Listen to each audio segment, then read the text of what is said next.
Hello बच्चों, आइए इस प्रश्न को देखते हैं। प्रश्न में हमसे पूछा गया है कि लैरिंक्स का नामांकित चित्र बनाइए। सबसे पहले हम बात करते हैं प्रश्न से संबंधित मुख्य अवधारणा के विषय में। मुख्य अवधारणा जो कि संबंधित होगी लैरिंक्स से। और यदि हम बात करें इसके चित्र के बारे में तो हम इसको इस प्रकार से बना सकते हैं।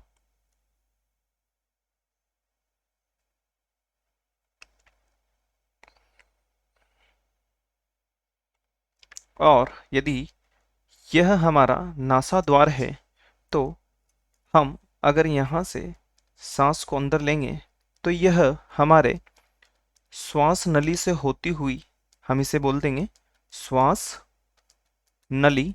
और श्वास नली से होती हुई और लैरिंक्स के बारे में हम बात करें तो यह हमारा श्वास नली वाला भाग हो जाएगा।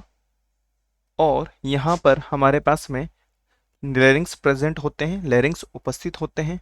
और यदि हम बात करें तो इसके आगे वाला जो भाग होता है, इसके आगे वाला जो भाग होता है यहाँ पर इस प्रकार से एक संरचना उपस्थित होती है जिसे कहा जाता है एपिग्लोटिस।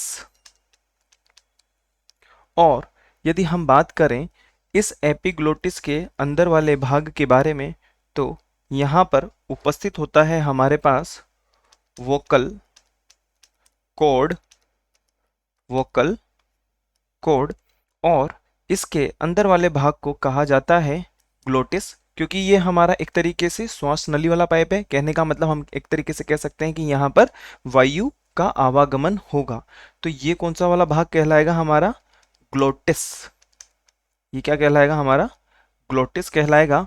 और इसके नीचे वाला जो भाग होता है यह हमारा कहलाता है सब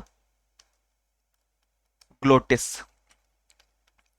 और इन सब को मिलाकर के यदि हम कहें तो ये सब मिलाकर के क्या बनाती हैं? लैरिंक्स को बनाती हैं। या हम एक तरीके से कह सकते हैं कि ये सभी के सभी भाग लैरिंक्स के ही होते हैं। अब यदि हम लैरिंक्स को आगे की तरफ से देखना चाहें तो इसकी संरचना को किस प्रकार से बनाया जा सकता है, तो हम देख सकते हैं कि यहाँ पर इस प्रकार से एक संरचना होगी और ये यहाँ पर हम इस प्रकार से बना सकते हैं। और ये वाला जो भाग होगा ऊपर की तरफ का, ये वाला जो भाग होगा ऊपर की तरफ का हमारा, ये तो हो जाएगा हमारा एपिग्लोटिस। ये तो हो जाएगा हमारा ऊपर वाला भाग एपिग्लोटिस अगर हम सामने इसकी तरफ से देखेंगे तो।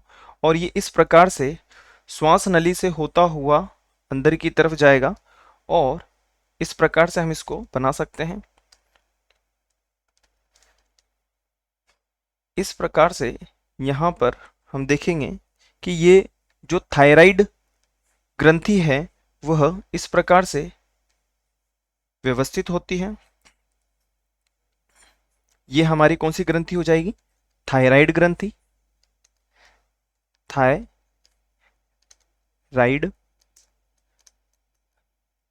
ग्रंथि। और यदि हम बात करें तो ये ऊपर वाली जो हड्डी है तो हम इसे कहेंगे हाइओइड हड्डी या बोन। हाइओइड हड्डी या बोन। अब इसके बीच वाला जो भाग होगा, इसके जो नीचे वाला जो भाग होगा, इसके बारे में यदि हम बात करें तो यहाँ पर हमारी श्वास नली फिर से शुरू हो जाती है और श्वास नली के चारों ओर इसको सहायता प्रदान करने के लिए यहाँ पर इस प्रकार के सी आकृति के बने हुए छल्ले विद्यमान होते हैं। ये जो कि किसके बने हुए होते हैं?